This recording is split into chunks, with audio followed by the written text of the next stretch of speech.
Father Steve coming to you from the recording studio at St. Andrew's Episcopal Church in Clear Spring, Maryland. This is somewhat part two of our pre-recorded Bible study for this week involving the lectionary for the sixth Sunday after Epiphany, and the pointed readings that we are doing for the sixth Sunday after the Epiphany, which is February the 12th. The pointed readings are Deuteronomy 30:1 through 15 through 20. Second readings, 1 Corinthians chapter 9, verses 3:1 through 9. Psalm 119, verses 1 through 8. And the Gospel of Matthew chapter 5, verses 21 through 37. So this is going to be like a part two. It's going to be more abbreviated of what I recorded earlier this week and has already been posted. And in the interest of time, I'm doing a shorter version of a Bible study, and this is geared, kind of geared towards our family, our church family at St. Thomas's Episcopal Church at Hancock, where I'm the interim rector. So what I'm going to do, I'm going to abbreviate a little bit. The Gospel of Matthew does generate more discussion in things like that. And I'm going to save that part of the discussion for my sermon on Epiphany 6, so I'm going to save that discussion for that. So what I want you to do, and for those who this is the first time watching the live or the pre-recording of Bible study, I'll throw out the question. I'll repeat the question a couple times. I'll repeat what we're reading a couple times. And then once I read out that question to you, or I ask you that question, just go ahead and hit that, I call it the upside down equal sign, or what looks like the number 11 to the left of your screen.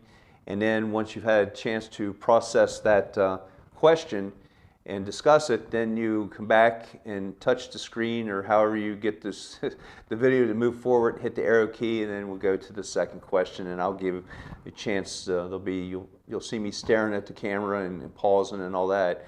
Then I'll give you a chance to pause it again and get the process the next question. So what we're going to look at, we're going to look at 1 Corinthians. And so again, refresher, what's Paul saying to the church in Corinth? Well, here's what's going on. Paul wrote to the Corinthians in Greece from Ephesus, in a seaport across the Aegean Sea in today's current Turkey. So the new church was suffering from jealousy and quarreling. Yeah, it goes back to then, and I'm sure it still happens. So they were suffering from jealousy and quarreling, and he encouraged the members of the Corinthian church to change their attitudes and work together to build God's church. And remember, the first letter to Corinthians didn't take. He had to come back and write another letter to them. So they were still bickering a little bit. Maybe not a little bit, a lot. So anyway, that's what. So we're looking at 1 Corinthians chapter 3, verses 1 through 9. Okay. So I only have 3 questions. Remember, I'll throw the question out. Pause it.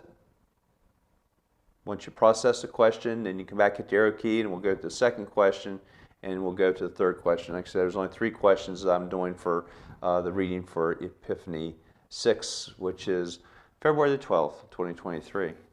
Okay, so here's the first question. What problems did the Corinthian congregation have? What problems did the Corinthian congregation have? And this is from 1 Corinthians chapter 3, verses 1 through 4. Now, if you're using your scripture insert, you're going to have a little bit of trouble following these questions, because I throw out the scripture, the verses. So if you're looking using your Sunday scripture inserts, the verses are not there. So you may reach up into the shelf and grab a Bible if you're not using a Bible already for this, okay? So what problems did the Corinthian congregation have? And that's from 1 Corinthians chapter 3, verses 1 through 4.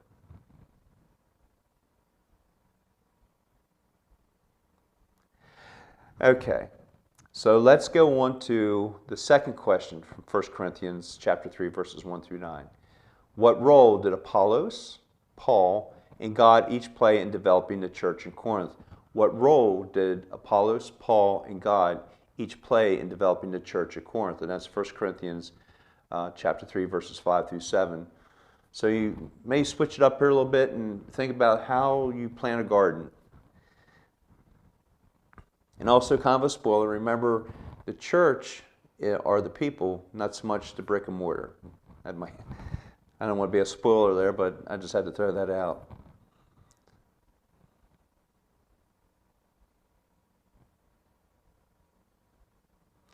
Okay, our third and last question from 1 Corinthians chapter 3, verse 1 through 9. Explain the meaning of the reference to planting that Paul taught the Corinthian congregation. Explain the meaning of the reference to the planting that Paul taught the Corinthian congregation and apply this to our Christian work today. Okay, the other question, I'm going to repeat that. Explain the meaning of the reference to planting that Paul taught the Corinthian congregation and apply this to our Christian work today. And this is from 1 Corinthians chapter 3, verses 8 and 9.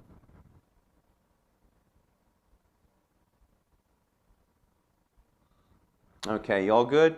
So there's the three questions. Like I say, this is modified. This is kind of part 2, the pre-recorded Bible study I've done for Epiphany 6, which is Sunday readings, appointed lectionary readings for February the 12th, 2023.